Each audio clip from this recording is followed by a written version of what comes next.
Good morning students. आज की इस हमारी संस्कृत क्लास में हमारा जो टॉपिक संधि चल रहा था उसमें हम अगली संधि पढ़ने जा रहे हैं। उसका नाम है यण संधि। ओके, तो देखिए आप लोग, यण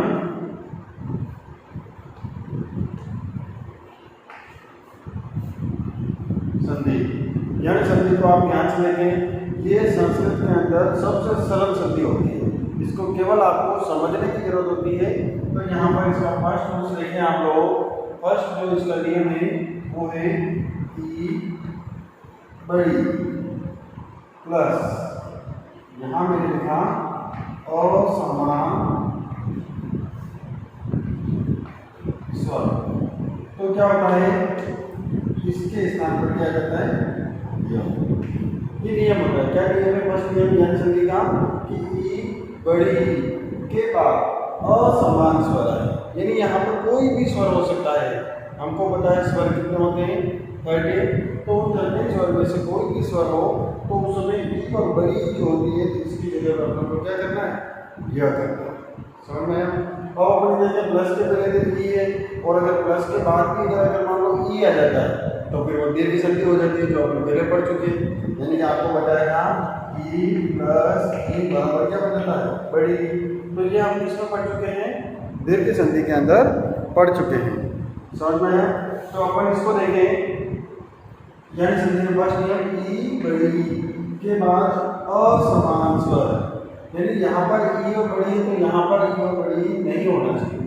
कुछ भी स्वर, कोई भी स्वर हो सकता है, तो उसमें ई और ई के साथ में क्या करना है, यह करना है। तो संधि कौन सी हो जाती है आपकी, यण संधि। एग्जाम्पल देखें, जैसे ई प्लस आदि, और एक और देखें आप लोग प्रति प्लस एक। ठीक है। और अपन अगर देखें, शब्द देखें तो देखें इति प्लस उक्त्वा। ठीक है, इन शब्दों को अपन बनाए तो देखिए प्लस के पहले यहाँ पे इसमें क्या रहा, डॉट में ई और इधर ई नहीं है। अगर यहाँ पर भी ई और यहाँ पर भी है तो बड़ी बन जाता है और दीर्घ संधि हो जाती है। यहाँ पर क्या रहा, ई, और इसके बाद में ई नहीं होनी चाहिए। उसके अलावा कोई भी स्वर हो तो अपने को इस ई जो है इसके स्थान पे क्या करना है, यह करना है। समझ में आ गया? तो वो देखिए यहाँ पर इसमें भी क्या है, ई, और इसमें भी क्या है, डी। उसके बाद यहाँ अगर अपन देखें तो असमान स्वर है, तो इस ई को अपने को क्या बनाना है, यह बनाना है। अब देखिए जैसे अपन बनाएंगे शब्द कैसे बनता है, ई, उसके बाद में इसमें जो ई थी वो चली गई, तो अपने पास क्या बच गया, आधा त। ओके, और इस आधे त के बाद में अपन ई की जगह पर क्या है, नया शब्द, नया वर्ण य। वो भी कौन सा है, हलंत करने का, इसका मतलब आधा य। और य में क्या मिलाया, आ, तो शब्द क्या बन गया, इत्यादि। ओके, इसी प्रकार इस शब्द को अपन बनाते हैं। तो फिर ई चली गई, आधा तो बचा। अब इस ई की जगह पर नया क्या आ गया, आधा य, और य में क्या मिलाया, ए की मात्रा, क्या मिला, ये शब्द क्या मिला, प्रत्येक। ओके, नेक्स्ट में ई के बाद में ओ आ रहा है, इस ई के स्थान पर क्या हुआ, य। अपन सब बनाता था ई, आधा तो नया क्या आ गया, आधा य में क्या मिला, ऊ, छोटा हो तो यू गया, आधा तो इस प्रकार से ये होती है यण संधि का फर्स्ट नियम। वापस सुन लें, ई और ई के बाद कोई भी असमान स्वर आए तो ई और ई के स्थान पर क्या होता है, यह होता है। ओके, ये दोनों एग्जांपल हैं आपके, समझ में आया आपको? सेकंड देखिए,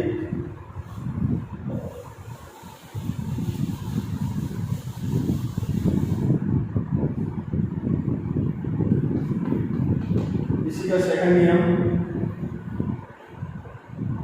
ऊ बड़ा होगा। देखिए ऊ और बड़ा होगा। अब अगर इधर ऊ और बड़ा होगा, इधर के अंदर मान लो ऊ और बड़ा होगा, तो अपने को बताया दोनों को मिला तो उसी वर्ड का दीर्घ हो जाता है। तो दीर्घ से दीर्घ पढ़ चुके, तो वो तो होगा नहीं।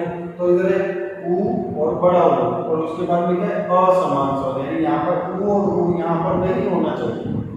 इधर अगर ओ रूप से कोई शब्द समाप्त हो रहा है तो इधर ऊ और बड़ा ऊ फर्स्ट वर्ड में नहीं होना चाहिए। तो सब इस ऊ और ऊ के स्थान पर अपन को क्या करना है, वो ये क्या होता है, आधा। यहाँ पे हलंत किया हुआ है, इसका मतलब आधा होता है। समझ में आया?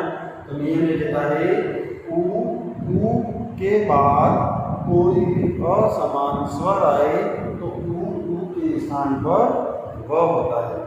ओके, समझ में आया? एग्जाम्पल आप देखिए, जैसे मधुर प्लस हरि, अगर अनु प्लस अयह, छड़ देते हैं मधु प्लस आदेश। इन एग्जाम्पल आप समझे। देखिए प्लस के पहले अगर अपन देखें तो यहाँ क्या रहा है, ओ, इसमें भी क्या रहा है ओ, और यहाँ पर भी क्या रहा है ओ आ रहा है, ठीक है। और प्लस के जस्ट आपने यहाँ पर ओ नहीं होना चाहिए, यहाँ देखो यहाँ पर भी आ, इसका ओ नहीं है। तो अपने को क्या करना है, इस यहाँ जो ये ऊ है उस ऊ के स्थान पे क्या आ जाएगा, आधा हुआ आ जाएगा। समझ में आया आपको? तो आधा हुआ आ जाएगा तो इस ऊ को हटा देंगे और इसकी जगह पर हमको क्या लगाना है, आधा हुआ। और वर्ण संयोजन आपने पढ़ा होगा, तो वर्ण संयोजन इन शब्दों को मिलाना, तो शब्दों को अपन ये स्वर होगा उसको मिलाकर मिल जाएगा। अब देखिए कैसे बनता है, एक बार इसको अपन मैं अलग अलग करके बताता हूँ। म, फिर क्या तो क्या रहेगा हलंत, तो ऊ चला गया इसमें से तो ये हलंत हो गया। अब नया अपने पास में क्या आया, आधा हुआ, अपने पास में इधर क्या है और फिर क्या है री। अब इसको अपने को मिला कर लिखना है, तो सबसे पहले म, अब तो अभी व्यंजन और ये भी व्यंजन है, तो दो व्यंजन जब भी आते हैं पास में तो पहले वाला व्यंजन अगर आधा होता है हलंत होता है तो उसको डायरेक्ट आधा करके लिख देते हैं, तो आधा हो गया। अब ये व्यंजन इसमें स्वर है, इस स्वर स्पेस में मिल गया तो इसमें गया तो वो इतना हो गया पूरा, और सब क्या हो गया ये बन गया आपके मधुरी। समझ में आया? ठीक है, इसको देखिए हम यहाँ पर क्या बना और फिर ऊ चला गया तो न क्या बच गया, आधा न। अब ऊ के स्थान में नया क्या गया, वो भी आधा, अब आधे वर्ग क्या बनाया और तो क्या बन गया अनुभया। ओके, अब इसको आप देखें ऊ आ रहा है, ऊ के बाद का समान तो ऊ को क्या करना है वो, यहाँ क्या हो गया वो, फिर क्या बन गया आधा वो।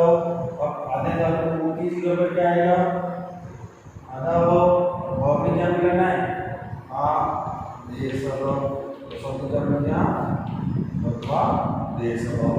जैसे इस शब्द को वापस देखें, मैं यहाँ पर पूरा इस शब्द को एकदम वर्ण संयोजन जो होता है उसके अपन इसको बोल कर बता रहा हूँ। देखें वो आधा, ठीक है, वो को पूरा ले लेते अपन, तो क्या हो गया प्लस तो आधा। अब यहाँ ऊ जो था वो क्या हो गया वो, तो प्लस वो भी आधा हो गया। फिर यहाँ क्या है आ, फिर यहाँ पर क्या है दे, फिर क्या है सो। इसको मिलाना है केवल, अगर इसको अगर मिलाते हैं तो सब क्या हो जाता है बड़वा दे सब। तो ये होती है आपके यण संधि, सबसे सरल संधि है, केवल इसको अपने को समझने की जरूरत है। आप इसे बार बार पढ़ेंगे तो आपको समझ में आएगी। ओके, समझ में आया? ठीक है, थैंक यू।